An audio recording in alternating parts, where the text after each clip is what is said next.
for about 20 years, and we've been inspiring Jewish leaders to commit to a life of social change.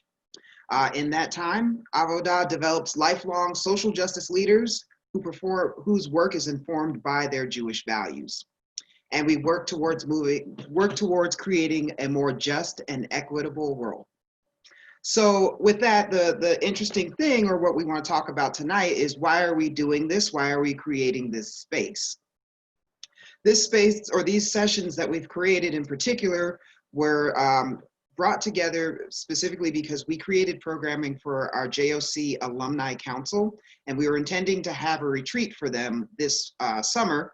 And unfortunately, we had to change and pivot as a result of COVID-19. Something unique that's come out of COVID-19 is a new way for us to develop and cultivate community. So this is an opportunity for us to do that right now, is cultivate community. This session is different from the other two sessions in that it's open to everyone to attend, and the other two sessions are specifically JOC spaces. So with that, I just want to give you a quick introduction because I want to make sure I give as much time to Yoshi as possible. So Yoshi Silverstein is the founder and executive director of the Mitsui Collective.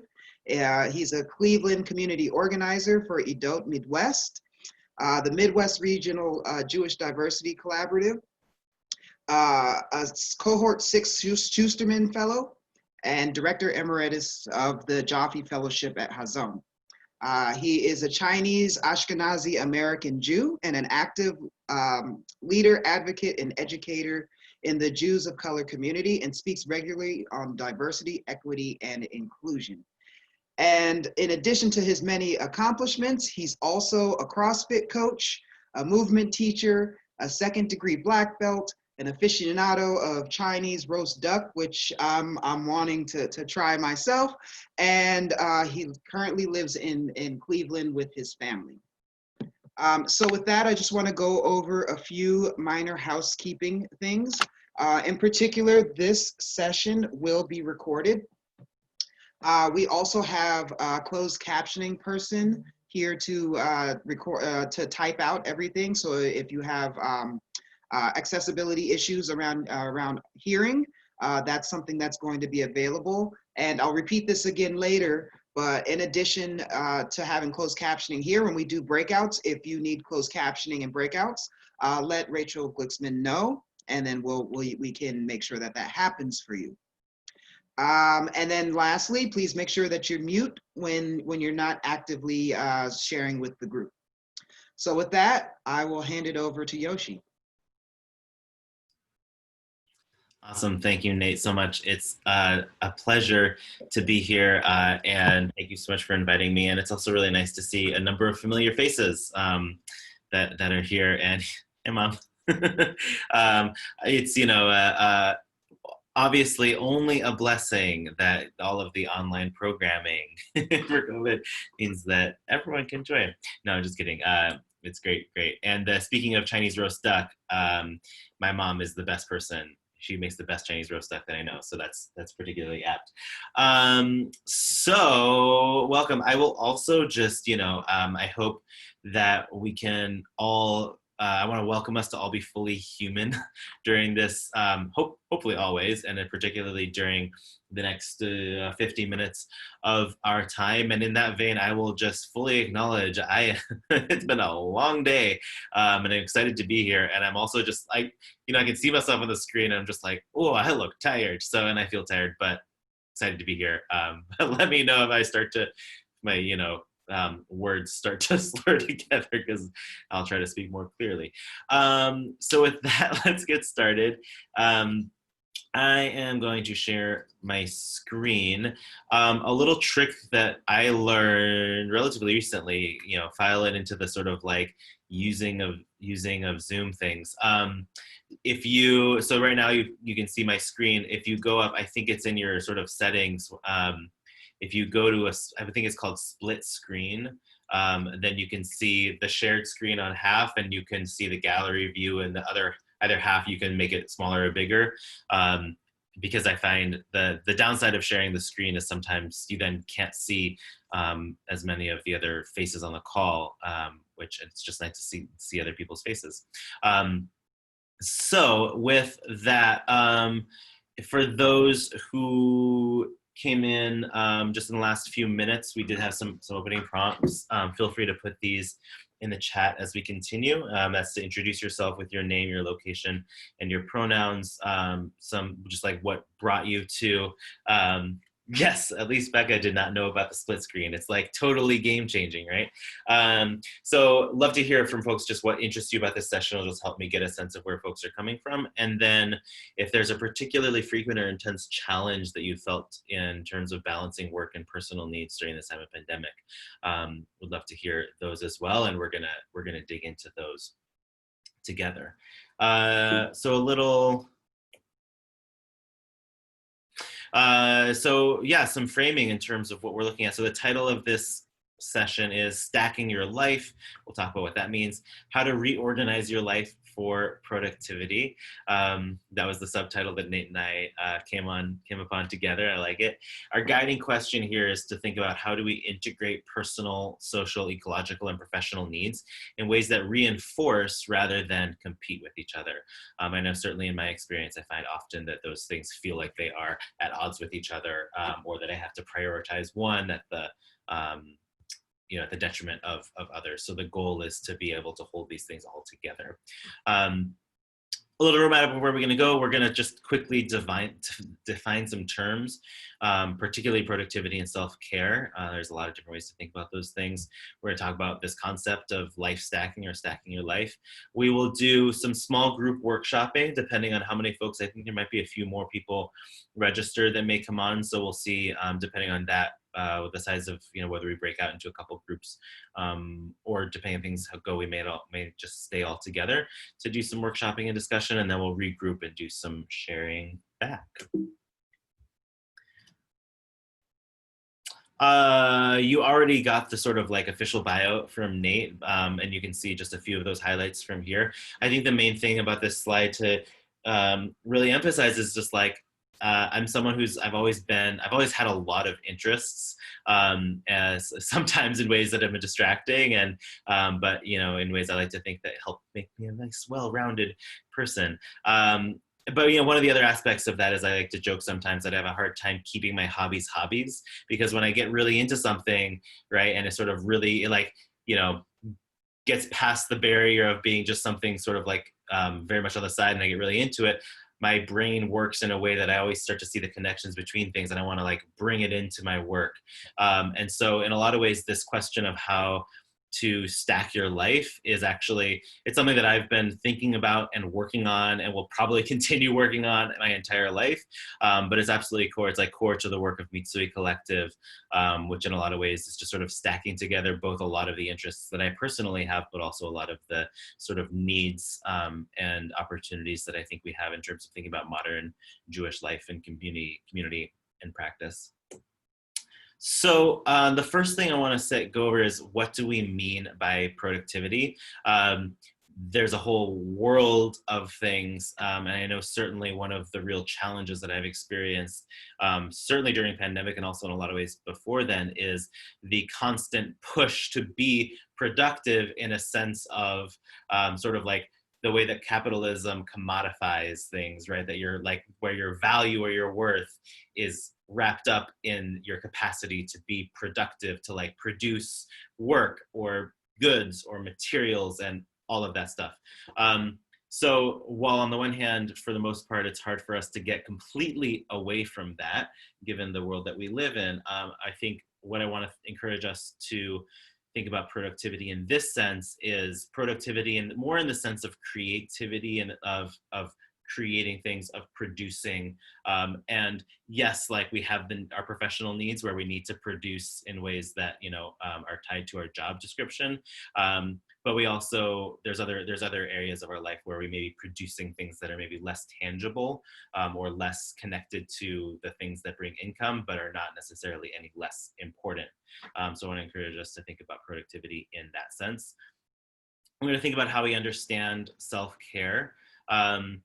And then think about, so if we think about what is self-care, then how do we actually go about doing self-care. We'll think about the challenges that arise in accomplishing self-care, and then also a little bit about where self-care as a model comes up short. So can anyone either, maybe in the chat, just if you have like a working definition of self-care, pop that in there, and or if anyone wants to just come off of mute, you can just unmute yourself and give us a working definition of self-care. Intentional practices that restore you in some aspect, whether physically, mentally, spiritually, or emotionally. Very nice, thank you. Does anyone want to add to that, or maybe you understand it a little bit differently?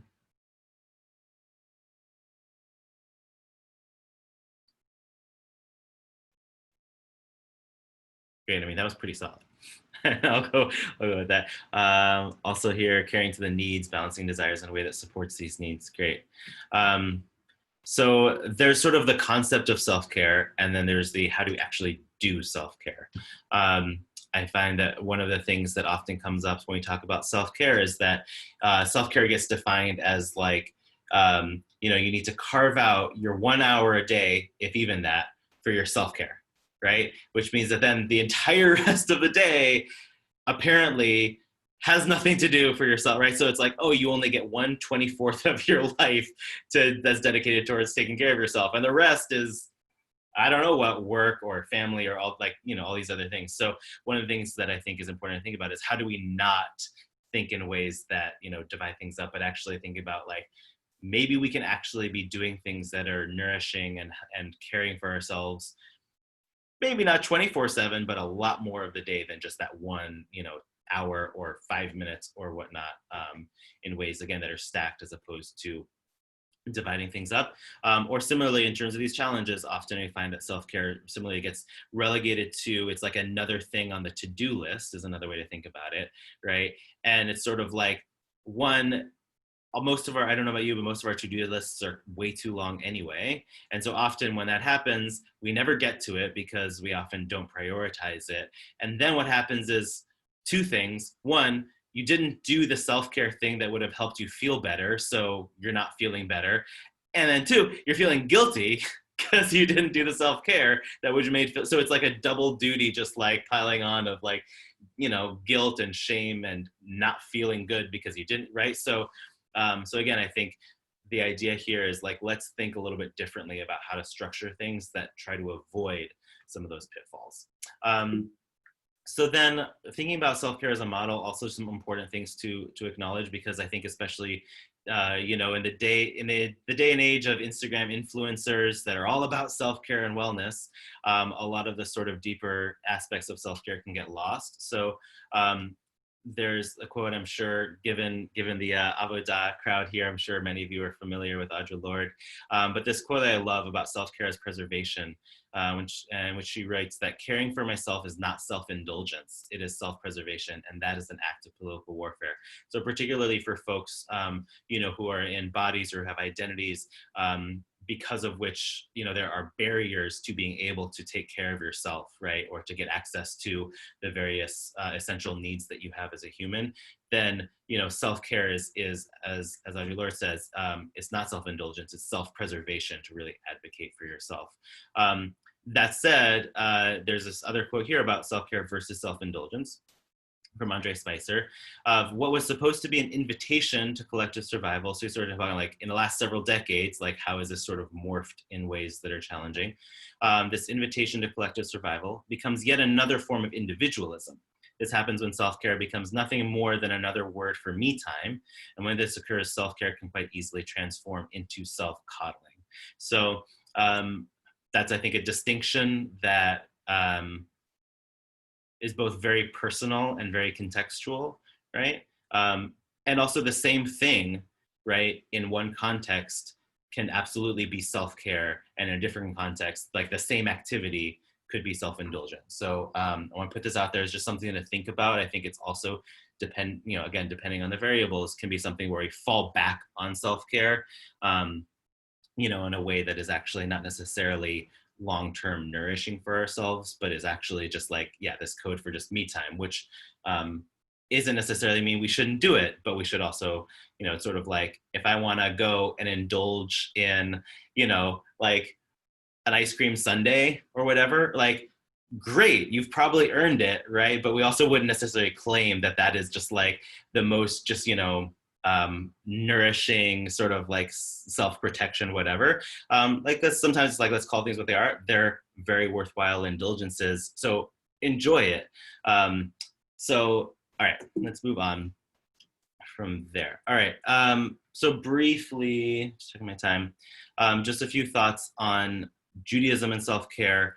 There's, of course, there's a ton that we could go into here, and I just want to introduce a few overarching thoughts. We could do an entire session, of course, on sort of various aspects of Judaism self-care. The one that I really like to think about in particular is thinking about the Hebrew calendar and how that connects to ideas of self-care. And what you see here, this is from Edot This is a map of the Hebrew calendar. I like to actually think about it as a cosmology, because what you can see here is really, this is a mapping out of the entire relationship of Jewish wisdom and practice and tradition to time, to nature cycles, to the, you know, to the earth, to really to the cosmos. And so what we're seeing here, we have all of these nested cycles of time. We have the Shabbat and the cycle of the day and the cycle of the week here in the center. We have then the cycle of the months on this next circle out, and then also the tribes, the 12 tribes are correlated there. We then have the seasons that are on this outer cycle, and then we also have sort of the compass rose here of the directions that are also correlated with all of these different things. So east here, just shining, is also, you know, is daybreak and is also the beginning of the year. South is summer or high noon. West is you know, sunset or fall in terms of the yearly cycle, and then we have winter, midnight here. So we can just see how all of these things lay out together, and then there's the holidays that lay in here. So let's see, Pesach, Passover, is right here in the springtime. We are right coming in, actually right past here, so we're right past the sort of really heat of summer, getting close to Tisha B'Av and then into Tu B'Av. And so you can really see how these all of our holidays and traditions are really aligned with these natural cycles. And so just on that fundamental level of thinking about how then should we as people, like, if so much of our tradition is aligned with the cycles of nature and the rhythms and flows, the ebbs and the flows of nature, then maybe we should not be treating ourselves as though we can exist outside of nature.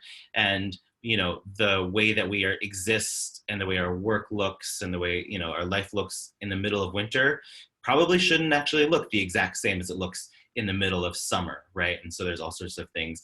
And I think in our modern society, we sort of just like, we assume that everything is always the same, right? We have the exact same 9 to 5, 40-hour work week, no matter what time of the year it is for a lot of us. And I think there's some different ways that we can think about, maybe there's different ways of structuring things, right?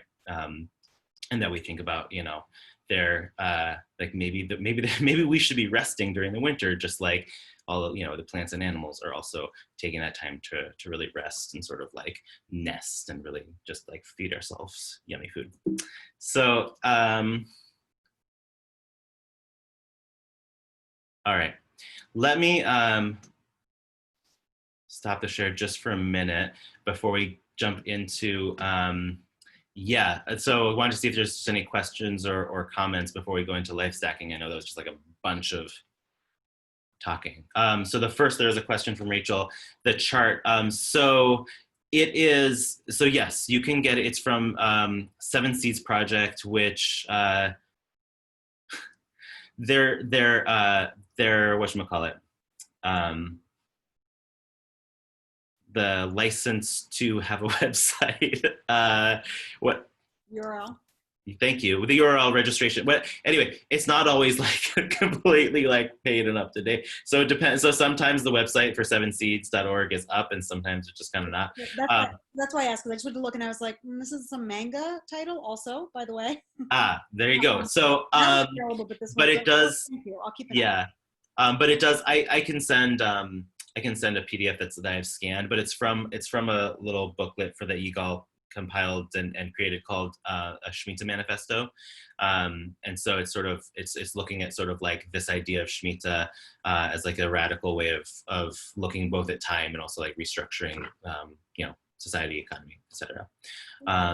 So yeah. Any other questions or thoughts that you want to share about anything that we've talked about so far?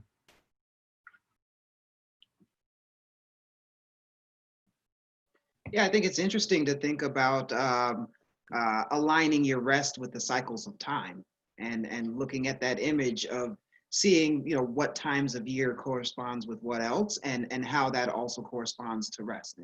And there's a whole other agricultural side of it, but it's very interesting to see. Yeah, no, and the agricultural piece is absolutely part of it. And Nate, you're a farmer, so you absolutely know, when you're a farmer, your work is fundamentally tied to what's happening with your crops and with the cycles and with the seasons. Of course, unfortunately, these days, farmers don't really get to just hole up and rest in the winter. That's time to go over your budgets and all the, work that, that you never got to the rest of the time when you're just like busy out with the plants. But theoretically, that would be, a time to do that, and make a bunch of stew with all your root veggies that you've been saving up and all that good stuff. So great. So and then just to also, like I mentioned this briefly, but to just sort of emphasize it that much more, of really thinking about where we are in the calendar in terms of the Hebrew calendar, the Jewish calendar. So we just had the 17th of Tammuz last week, if I'm remembering, or 2 weeks ago. 2 weeks ago. Which was sort of this fast day that sort of starts this period really of mourning and of tragedy that culminates in Tisha B'Av, which commemorates, amongst many things, commemorates kind of like all of the great tragedies that have befallen the Jewish people, but particularly like the destruction of the temples. And then from there, though, it's sort of like that's our most painful moment in terms of our collective memory. But then we sort of get through that and then hit Tu B'Av, which is the 15th of Av. So Tisha B'Av is the 9th, Tu B'Av is the 15th, which is also the full moon. And we have this whole festival of love that sort of takes us then this arc this 7-week period that leads up to Rosh Hashanah and the new year, and sort of this really period of retrospection, of consolation, of sort of like getting ourselves elevated until we reach the sort of pinnacle of the year of Rosh Hashanah and Yom Kippur. So it's just interesting to think, that's our sort of religious spiritual side of things, and to think like how might that inform the work that we're doing from day to day, and sort of like the how our organizations or our workplaces, particularly for those of us who work for Jewish organizations, who, as someone who has worked for many Jewish organizations and now runs my own, I would say often we don't think about necessarily like how that impacts sort of the work. We get stuck as much as anyone else in just the day-to-day of like having to do the work and, pay the bills. And obviously in this moment, that's particularly challenging. So with that said, let's jump into life stacking.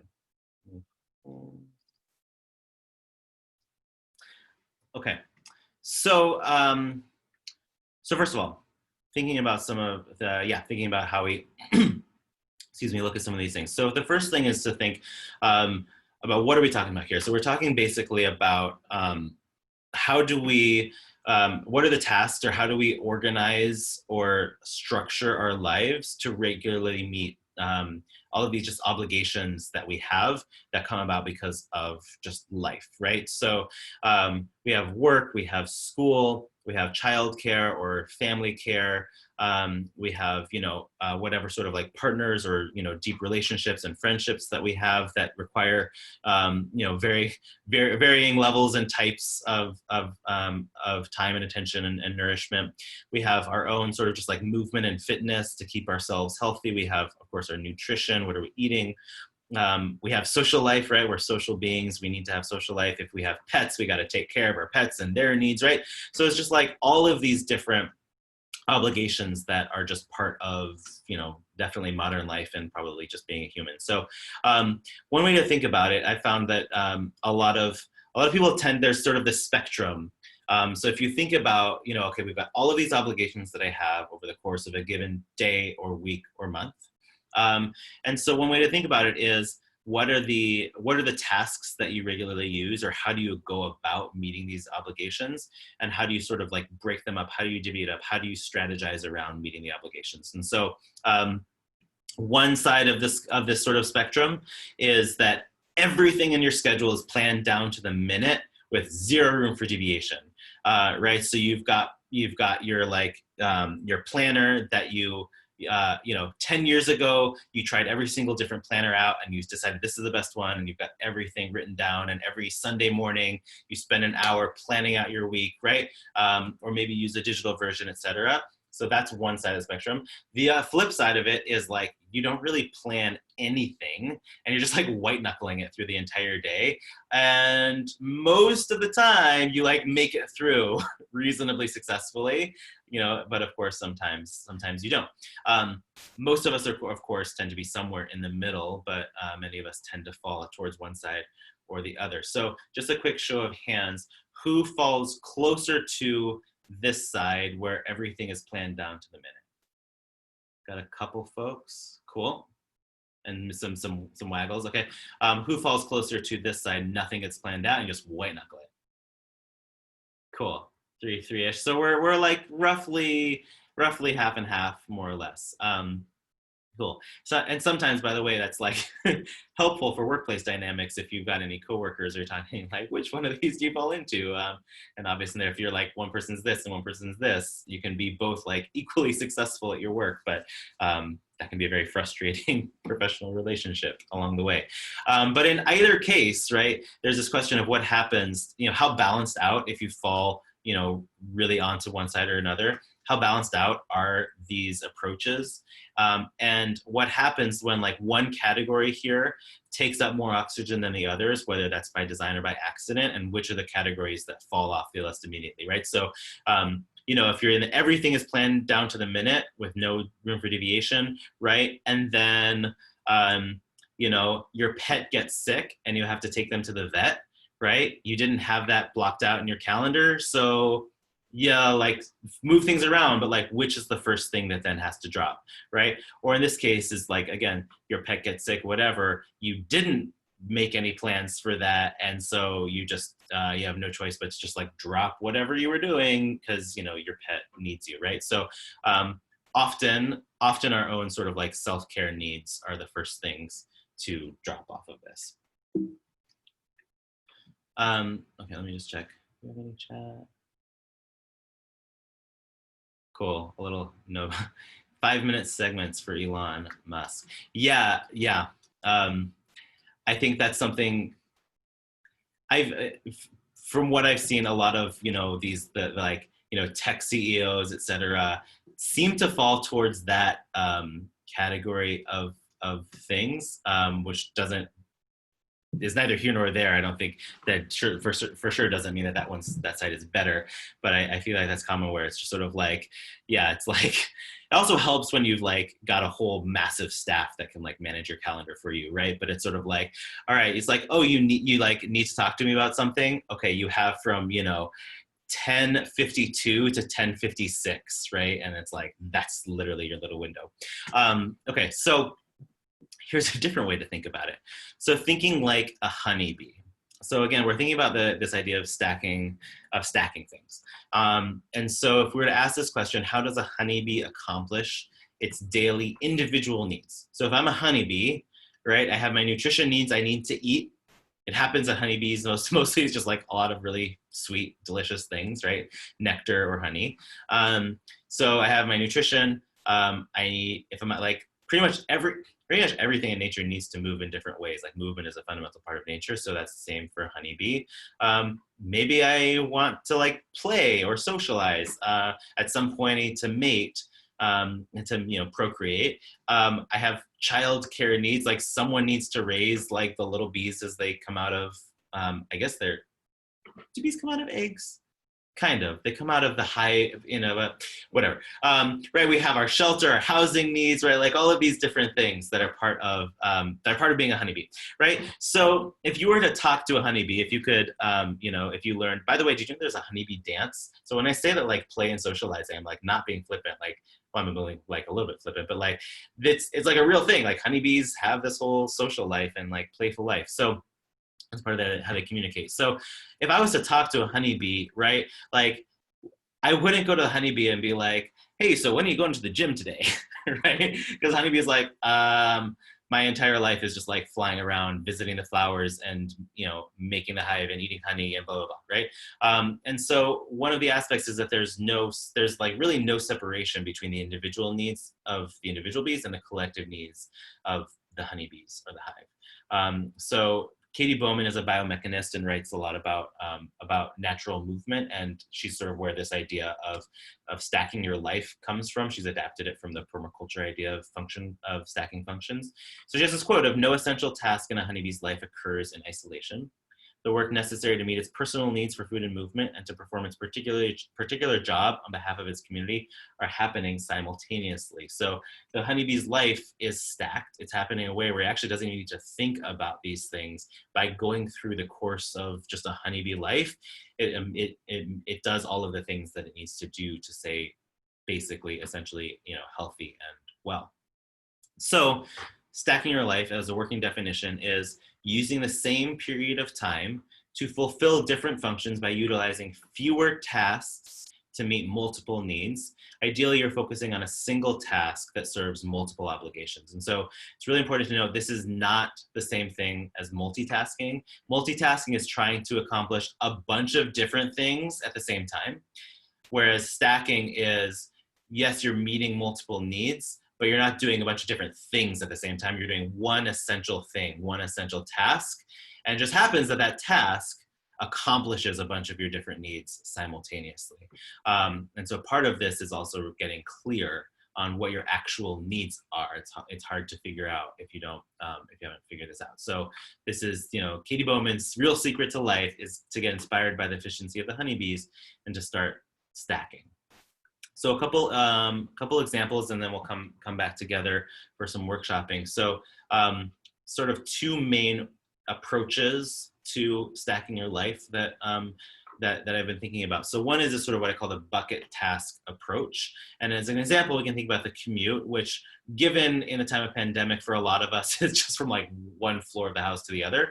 But in a normal world, a lot of us have some form of commute. So the commute is this, so it's a bucket task. It's like this thing that you need to do. You have to do it regularly. There's no real way to get around it. It's like, right, for the commute, like if your workplace is here and you live here, you need to get from the one to the other one way or another, right? But you want to think about how could you get more benefit out of this particular task that you have to do regularly. So in the example of the commute, we can think about what are the needs that you have, and what are the benefits that you're hoping for.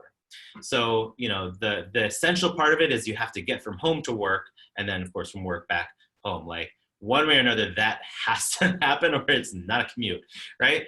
And then there's these other things that maybe fall somewhere in the spectrum of a need or a benefit. So like fresh air, is that a want or is that a need? Other people, depending who you are, you might rank that, in different ways. Efficiency, right? Like how much of a need do you have to be efficiency, or do you have a little bit more flexibility? Like, right, do you need to be at your desk at 8:58 a.m. ready to go at 9, right? Or if you're there at 9, great. If you're there at 9:10, also fine, right? Like, do you have some flexibility there? Do you need or want for that to include some form of movement? Does it need to be inexpensive? Does you want it to be enjoyable? Do you want to get a sense of place, right? Or does that not really matter? You can just put blinders on as long as you get there quickly, right? How much flexibility do you have? Do you want to listen to music, right? So these are some of the different things, the potential needs and benefits that we can get out of the commute.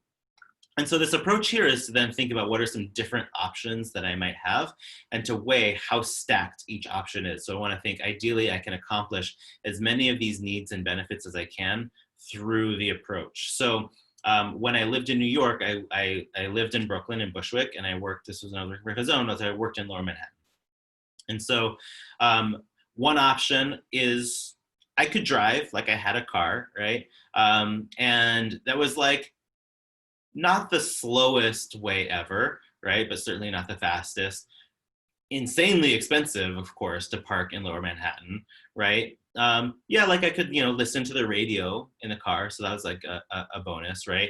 It's like relatively independent, right? So, there's all these things, but it was like pretty obvious that like a car is not the best way to commute from Brooklyn to Manhattan regularly. So fine. I could take the train, right? The train is fairly reliable, moderately efficient, pretty inexpensive. The enjoyability depends on how packed it is, right? But like I would take the J train, which at least was above ground for a lot of the way. So you got that sort of sense of place, and you could like watch the water as you went over the East River, right? You could listen to my music, listen to podcasts on the way. Include the movement of walking to the subway platform, right? But otherwise just sort of standing there, right?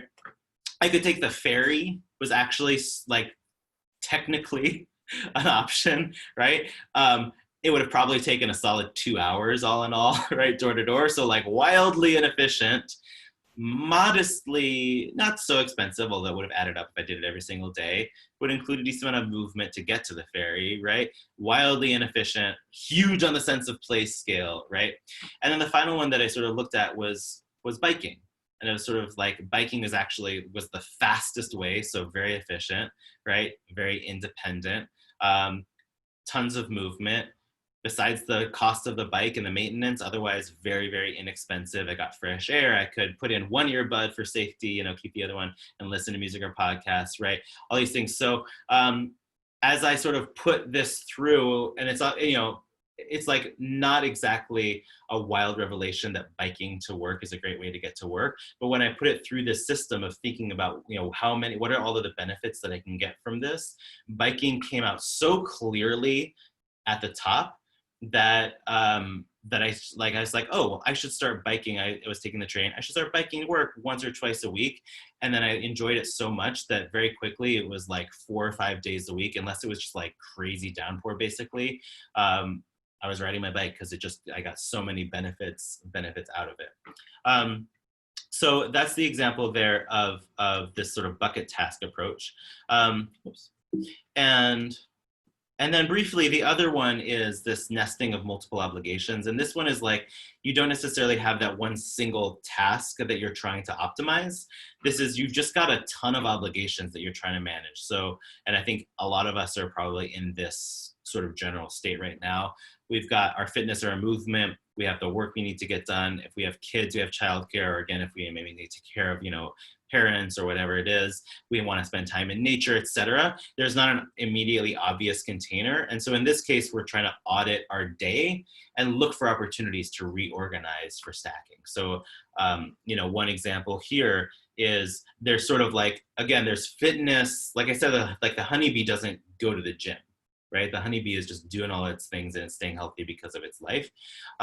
So one of the ways in which our society has segmented, and this is, and I really like going to the gym. I like lifting weights. Like as Nate said, I'm like a big time CrossFitter, right? And a martial artist. So it's not that there's not benefits out of doing those things, but it's also, again, if you go to the gym, let's say 5 days a week, 1 hour, right?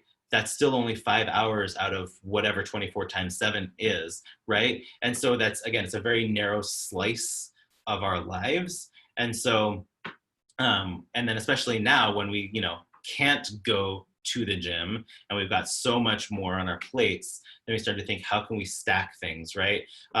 So if I need to spend some time with my kid, right, then maybe we can just go for a walk in the woods together. Oh, and I'll take the dog, right? And we'll go and we'll just, maybe we won't even stay on the trail. We'll go and go into the creek, which means I'm stepping over rocks. And also this is really good for my daughter's 3, right? So it's really, really good movement time for her. It's good for her body. It's good for her brain as all these little movement challenges to navigate the terrain. We're ducking under things. We're getting all this fresh air light, right? We're spending quality time together. We're getting the nature benefits, right? So that's something where it's you know what? It's if we go right now, we could spend an hour out in the woods, and luckily I live in a place where that's very accessible, right? And like, yeah, maybe I'm not going to get the exact same benefits as doing a weightlifting session of like squats and deadlifts, fine, but I'm still going to get a lot of benefits across the board from thinking about these things. And I think for a lot of time we segment. It's like, okay, I have this hour where I'm spending with my kid, and this separate hour where I'm walking the dog, and this separate hour where I'm taking care of my physical needs, and a separate hour, right? And then very quickly we run out of hours in the day. So, all right, it's getting a little bit, we only have so much time. So I think we're probably, so let's do this, because we're not that huge of a group. I think let's do a workshop together, and I'll invite one person to get in the hot seat. And so the person in the hot seat is going to choose. So you can either take the bucket task or the multiple obligations approach, right? And talk about some needs that you're having trouble meeting right now consistently. And so you'll take 2 minutes to talk through what that looks like, sort of just like what's the issue at hand, where are the trouble spots, also where might there be areas of alignment. We as a group will take 2 minutes to ask some clarifying questions just to make sure we understand what's going on. And then the group will discuss the situation. And for this 2 minutes, the hot seat member, it's not a back and forth, you're just listening. This is like nicely awkward, right? Because you're hearing people talk about you and you can't say anything. And then you have you have 2 final minutes to reflect verbally on that, and think about like, how can you take this stacked approach?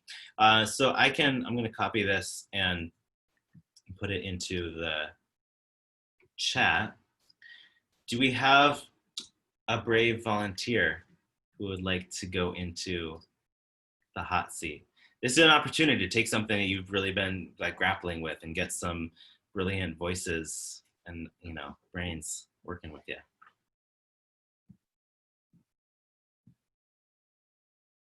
And as you're thinking about whether you want to volunteer, are there any, I should just say, are there any questions about the whole concept of stacking? Do we feel like we mostly get it? I could volunteer if no one else wants to. Cool, great. Michael, by the way, yeah. Michael, great. Are you able to come on to turn your video on? Yeah. Cool, it'd be nice to see your face. Hi.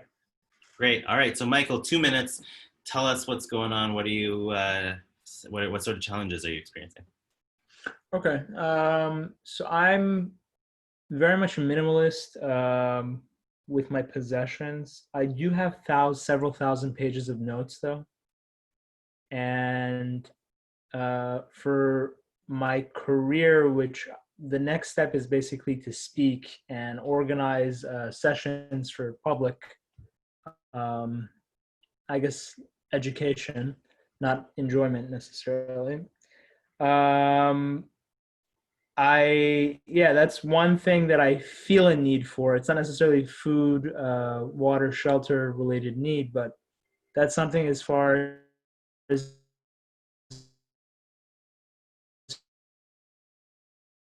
for my career evolution. And another, along the same lines, I have, can you hear me? It says my connection's unstable.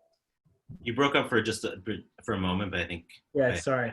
Yeah. I have 4 digits worth of notes with different streams of consciousness that would also benefit my work and what I'll be doing.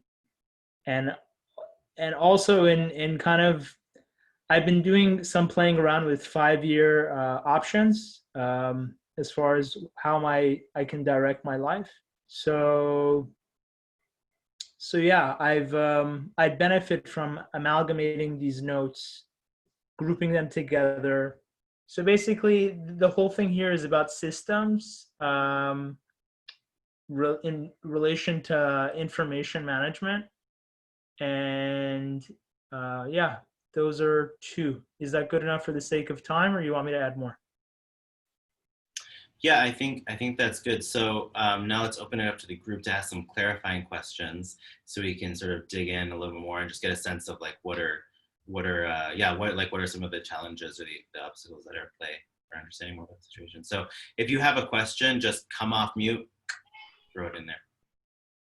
My question is, are you talking about bringing organization to your notes? Is that what you mean? Like I just couldn't really understand the challenge. I'm trying to. The challenge is making use of all these ideas and organized thoughts I've had. They're not like randomly, just everywhere, like random notes with no titles. I've titled these notes over the years, but it's gotten out of control. I've literally just, having put care to organizing these into folders on my phone, nor with these, thousands of pages of notes which have fantastic ideas on a bunch of them, but they're in piles of just printer paper, loose printer paper.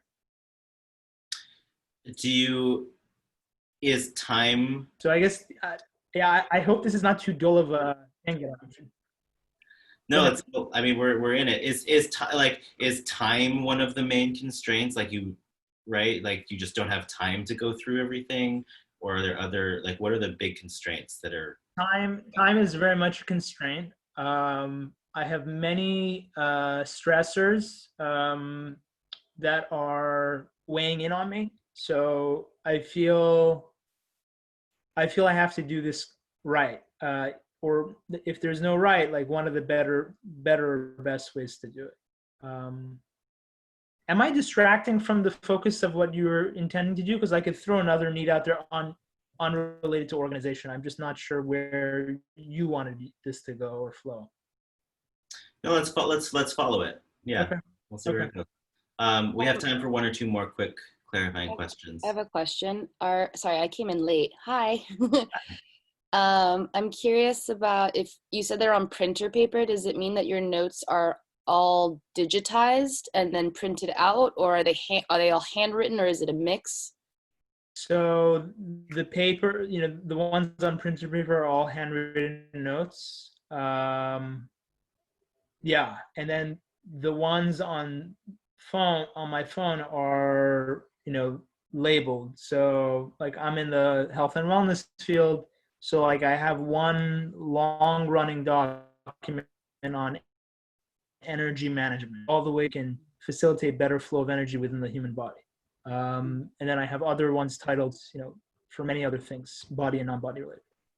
So real quick, and then we'll move into this next part. What are 2 or 3 other obligations? Like, what are 2 or 3 of the other top obligations that you have in your life? Okay. Not even a full sentence, just like bum, bum, bum. Figuring finances. Great finances. Building a website, which relates to the previous 2. The notes with life, thank God, things are generally going well. We missed the last one you cut out. We have finances, website, and did you have a third?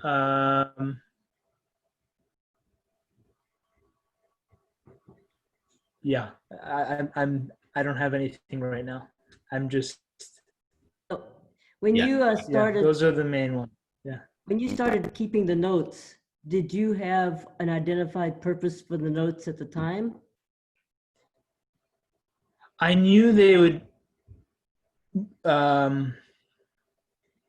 They'd be like progressions towards a book or multiple books I'd write one day, or blog posts or course modules.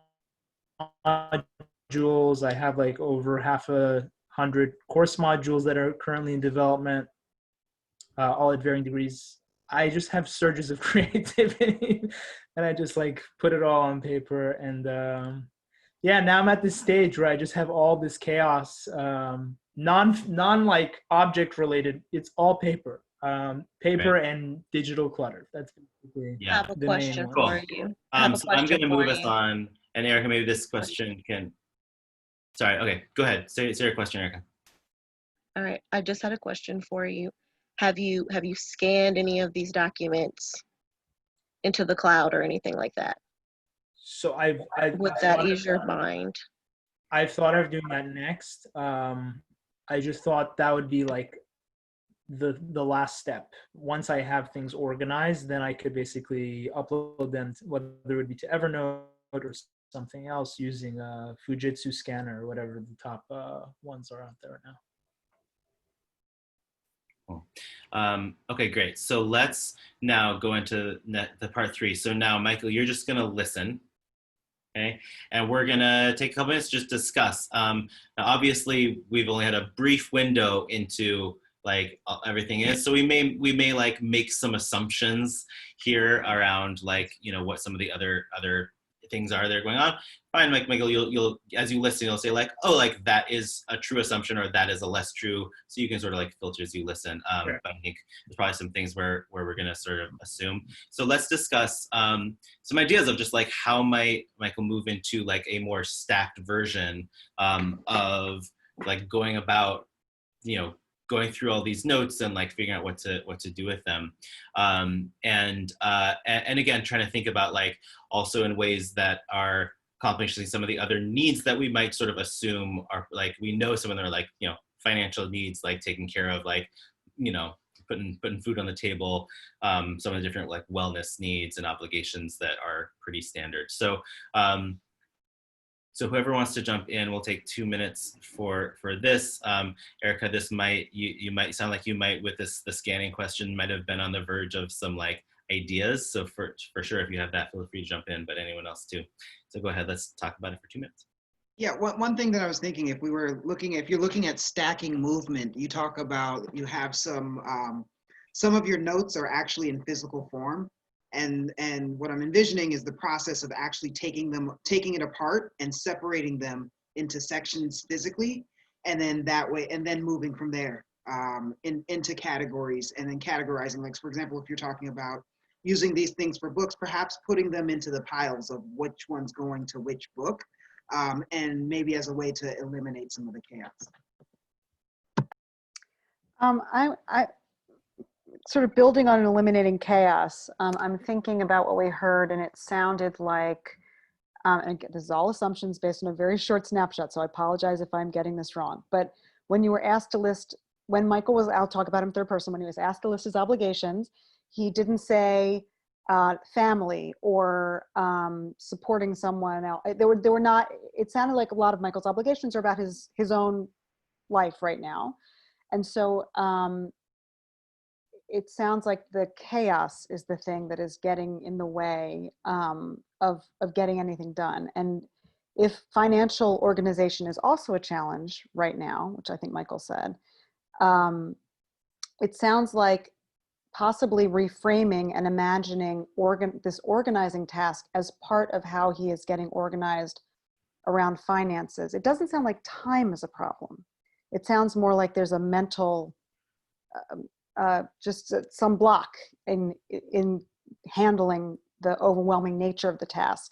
And finances can be like that as well. So possibly reframing, organizing either finances or this project as contributing to being able to deal with the other thing that's also overwhelming might be a way of mentally stacking this task so that it's an additive project. They're not projects that take away from each other. Oh, if I do my finances and I can't do this other thing.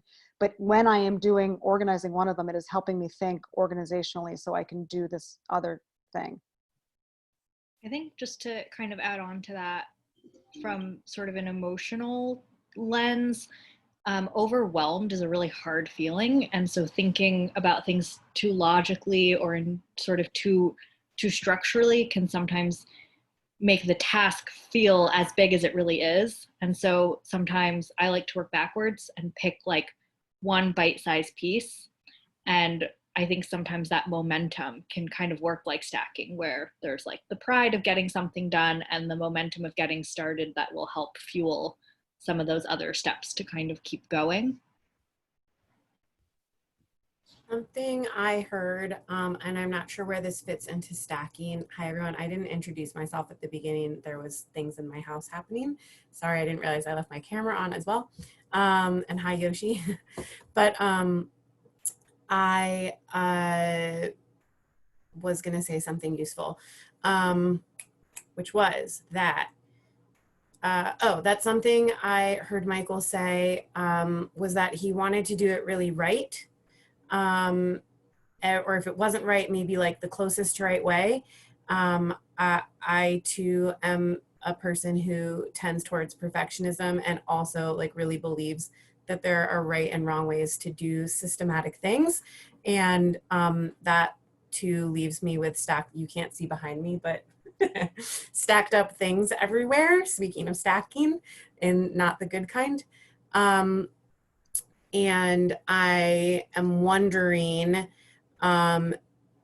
if like a process of acknowledging that you will find the right way and like letting go of needing to know what's right before you start, like honoring your own sense of like, I will figure out what's right.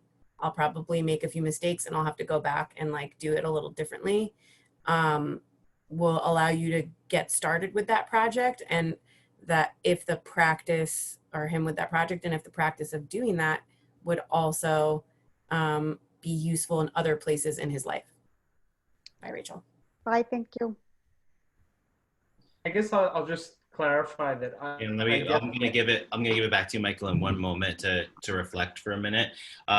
So I think the one thing I'll add too is just in terms of like thinking about other things to stack is just to think like what are the other needs that might be coming in. So one example might be social needs, like you want to spend some quality time with friends or like creatively. And so maybe there's a version of this where you have one or two friends that have like really good brains to help with these things, and you make it some sort of a thing where you're like, we're going to tackle, starting like every other Sunday or something, right? Like we're going to spend some time maybe on Zoom for now, but eventually together, and we're going to like chat through this stuff, and maybe you can, and like maybe organize it as we chat, but like, obviously got to pick the right friends who are in it with you, but like something where you get that time to spend with people that you care about and bonding, and it's also helping you to like talk through and get started and get rolling on it, and maybe it's fun, and it's like, right? So as another example of way you might stack. So with that, let's take 1 minute for Michael, for you, just some like brief reflections, and then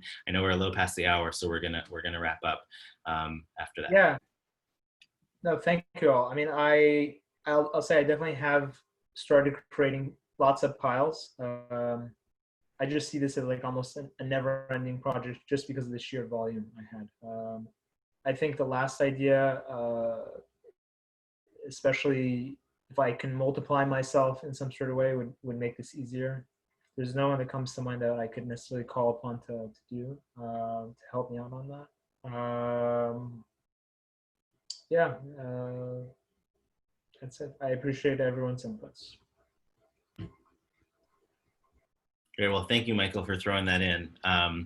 Much appreciated, and I hope that you felt some some assistance, and that was helpful for everyone to think through.